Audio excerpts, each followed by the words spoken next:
semuanya, kembali lagi kita di YouTube channel SMK Penerbangan Cakra Nusantara Pusat Keunggulan. Sedang bersama siapa kita hari ini? Siapa yang tidak mengenal salah satu guru favorit yang terus memegang nominasi guru terfavorit setiap tahunnya adalah Bapak Agus Bayu Cahaya Dewata Emantaka, atau dapat disingkat Bapak ABCDE ya. Semuanya pasti sudah tahu. Halo Pak Agus, gimana kabarnya? Baik Odi, baik. Terima kasih. Semoga semuanya sehat-sehat ya. Nah, jadi pada hari ini kita akan ngobrol-ngobrol nih Pak Agus. Makasih nih sudah datang ke studio podcast kita.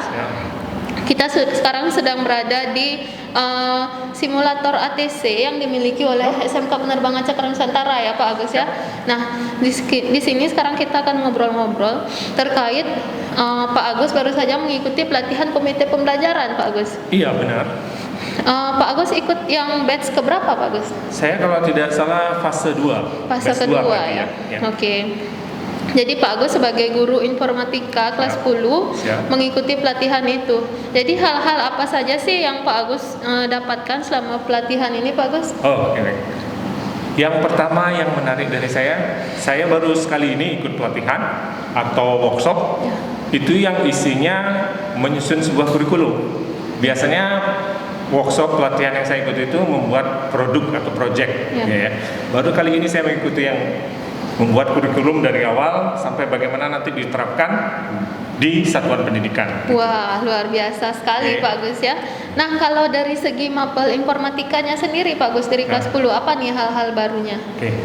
Nah, untuk kurikulum ini kalau menurut saya ya, secara fundamental itu kurikulum ini berubah total dibandingkan dengan kurikulum sebelumnya yang K13 ataupun K13 versi 2018 ya. Berubah fundamental, secara fundamental berubah, terutama untuk mapel-mapel produktif. Itu ya. Nah, khusus untuk mapel saya informatika, itu semua mapel produktif dasar untuk melakukan atau melaksanakan pembelajaran itu adalah berdasarkan DUDI. Jadi bagaimana bentuk DUDI-nya, seperti itulah yang akan kita ajarkan di kelasnya. Oh, seperti itu. Berarti anak-anak itu sangat disiapkan untuk nanti terjun ke DUDI, Pak Agus. Iya, benar begitu, Bu Odi. Nah, untuk itu sebelum kurikulum di satuan pendidikan ini dibuat, itu sekolah harus benar-benar punya kolaborasi gitu ya dengan dunia industri, sehingga apa yang akan diajarkan untuk semua mapel produktif di kelas itu benar-benar mengacu ke DUDI, tidak lagi mengacu ke BSE yang sudah ada. Jadi sekolah Kemdikbud kan sebenarnya BSE ya. Nah, itu sudah ditetapkan di sana bab 1 apa, bab 2 apa, ini apa yang pelajari. Ini tidak. Kita mesti membuat sesuatu yang memang DUDI perlukan. Bukan lagi Kemdikbud perlukan, tapi DUDI yang perlukan apa itu ya. Kemudian itu harus disesuaikan dengan minat dan bakat siswa. Wah, menarik sekali. Berarti kita pertamanya harus menganalisis dulu minat dan bakat siswa, lalu kita akan arahkan mereka setelah lulus dari sini arahnya akan kemana seperti itu Pak Gus ya, dan siap untuk nanti terjun ke dunia usaha, dunia industri langsung. Iya, gitu kira-kira. Oke. Nah, kalau di sekolah ini nih Pak Agus, bagaimana nih sistem informatika atau digitalisasi yang sudah kita miliki Pak Agus? Kalau untuk SMK Penerbangan ya, dari yang saya bergabung di sini, itu saya lihat basisnya sudah digital ya. Ya, kita sudah punya di awal itu pembelajaran dengan e-learning kalau tidak salah namanya ya. Kita menggunakan e-learning model dari model ya. Itu dikhususkan untuk belajar yang tidak sedang berada di sekolah atau sedang PKL gitu ya. Jadi kita melakukannya dengan melalui e-learning gitu ya. Kemudian di sekolah banyak kegiatan atau pembelajaran itu dilaksanakan di lab. Entah itu lab komputer, entah itu lab ada lab apa namanya administrasi, kemudian ada lab simulator. Ada simulator ATC ya. Lebih banyak di lab. Jadi secara umum kita sebenarnya sudah punya basis untuk bagaimana melaksanakan pembelajaran berbasiskan DUDI secara umum. Hanya kita sekarang perlu benar-benar meyakinkan atau mematchkan benar tidak Dudi ini atau dunia industri yang sekarang ada ini butuhnya sebenarnya apa ya gitu ya. Benar, sebenarnya saat ini itu butuhnya apa? Karena di kurikulum ini kita bisa merubah visi dan misi kita tuh setiap saat, setiap 6 bulan minimal, setiap 6 bulan. Jadi kalau misalnya semester depan bandara itu perlunya A dan B, ya yang kita pelajari di sini A dan B. Entah kalau semester berikutnya perlunya C dan D, yang kita pelajari C dan D, tidak A dan B lagi. Jadi itu sebabnya setiap 6 bulan kurikulum kita itu mesti disesuaikan kembali. Berarti sebegitu fleksibelnya Pak Agus ya Sangat nanti fleksibel. dan memang perlu banyak perubahan-perubahan dengan dinamika perkembangan zaman yang sekarang harus kita ikuti Pak Agus harus ya. mengikuti perkembangan zaman. Oke, menarik sekali ya Pak Agus. Berarti sekolah ini juga pastinya sudah siap untuk mengikuti segala dinamika perkembangan yang ada karena kita sudah memiliki segala basis digital yang dibutuhkan itu Pak Agus ya. Wah, bagus sekali ya. Berarti bagi taruna-taruni SMK Penerbangan Cakra Nusantara tidak usah ragu, tidak usah takut. Duh gimana nih? Semuanya akan berbasis digital, tapi aku belum bisa apa. Tidak usah takut karena ada Bapak Agus yang akan pasti sangat setia menemani kalian semua sehingga kalian bisa dan juga didukung oleh fasilitas-fasilitas yang disiapkan oleh sekolah Pak Agus ya.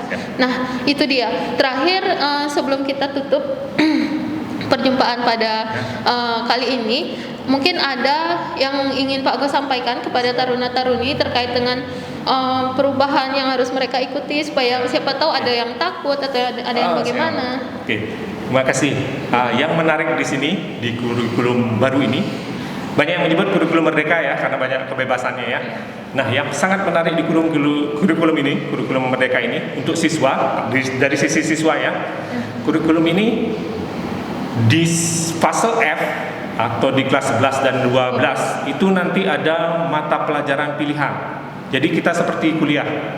Di kuliah ya. Jadi ada mata pelajaran pilihan yang bisa dipilih siswa. Kalau saya tidak salah kelas 11 itu 4 JP.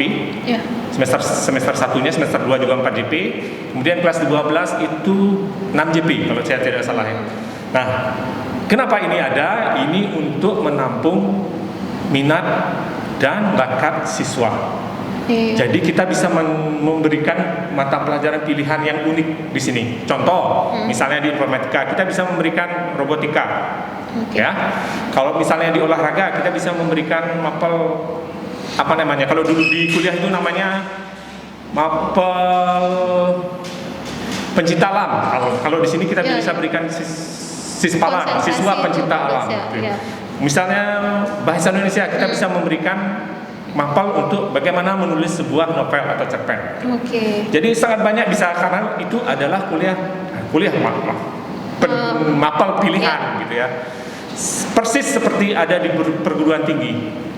Dan yang menarik lagi di kurikulum ini, nilai kalian itu bukan berupa angka. Nilai kalian itu adalah dibagi kategori. Karena itu mengacu ke sertifikasi kompetensi yang diberikan oleh BNSP. Jadi kategori itu kalau di BNSP kalau kalian tidak kompeten. Nah, kalau di sekolah nanti penilaian kalian itu bisa memilih 3 kategori. 3 kategori, 4 kategori, 5 kategori. Misalnya yang 3 kategori cukup, baik, kurang ya. Jadi bukan berupa angka lagi nanti nilai kalian. Nah, manfaatkanlah ini ketika kalian mendapat kesempatan untuk memilih mapel yang kalian senangkan. Gitu ya. Dan saya harap juga sekolah bisa menyediakan mapel-mapel yang memang sesuai dengan minat dan bakat siswa yang masuk ke sini. Kan sekolah sudah punya diagnostik ya dari awal ya waktu penerimaan ya.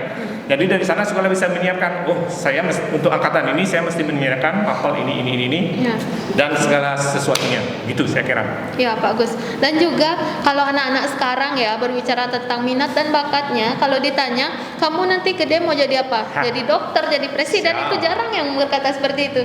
Banyak kan maunya jadi apa? Jadi YouTuber Pak Gus. Dan kita di SMK Penerbangan Cakra Nusantara sudah menyiapkan juga mata pelajaran tambahan untuk anak-anak ini ya, untuk YouTuber, content creator dan juga bahasa coding. Dan Pak Agus sendiri adalah guru di bahasa coding ya Pak Agus ya. Nah, bagaimana nanti itu untuk project dari pembelajaran bahasa coding bagi anak-anak yang mengikutinya, Pak Agus? Untuk bahasa coding, karena ini baru ya, dan ini diberikan untuk kelas 10 dan kelas 11. Jadi dia basisnya nanti benar-benar project, tidak ada asesmen formatif dan tidak ada asesmen sumatifnya. Jadi langsung berdasarkan project. Nah, project ini dibuat bertahap. Jadi setiap pertemuan itu kita buat bertahap sampai menghasilkan suatu produk. Nah, karena ini ceritanya anak-anak gitu ya. Jadi projectnya nanti membuat game. Game interaktif gitu ya. Berbasis web. Yang ada kita nanti menggunakan Scratch namanya. Scratch itu produk dari MIT untuk pendidikan. Jadi siswa nanti membuat produk di sana. Nanti tinggal sekolah hasilnya diapakan, mau dibagaimanakan silakan sekolah. Nanti yang dari saya itu kan nanti penilaian berupa kategori ya tadi, baik cukup kurang. Jadi saya hanya menilai itu dari hasil akhir sebuah produk game, gitu kira-kira. Wah, menarik sekali Pak Gus ya. Jadi selain mereka akan disiapkan dari jurusan-jurusan yang sudah mereka pelajari, mereka akan mendapatkan tambahan menjadi YouTuber, kemudian membuat konten atau konten kreator dan juga bahasa coding ini Pak Gus ya. Wah, kalau begitu bagi adik-adik yang masih SMP tidak usah ragu lagi, apalagi yang punya cita-cita jadi YouTuber di sini nih sekolahnya ya. Jadi kalian nanti akan terfasilitasi bagaimana menjadi YouTuber yang baik dan bisa cepat menembus subscribe, komen dan like yang banyak itu Pak Agus ya. Pasti akan diberikan tips-tips oleh gurunya dan juga kalian tidak akan hanya bermain game tapi juga bisa membuat game itu sendiri ya bersama Pak Agus nantinya. Itu dia. Nah, untuk bincang-bincang kita kali ini mungkin cukup sampai di sini. Bagi kalian yang masih punya pertanyaan atau ingin membahas apa gitu nanti bersama Pak Agus atau dengan guru-guru yang lainnya, silahkan nanti diramaikan di kolom komentar. Dan jangan lupa like dan subscribe juga YouTube channel SMK Penerbangan Cakra Nusantara. Pak Agus, terima kasih banyak atas kehadirannya pada kesempatan ini. Semoga nanti kita bisa bertemu lagi di kesempatan-kesempatan lainnya. Kita akhiri sampai di sini. Bye bye.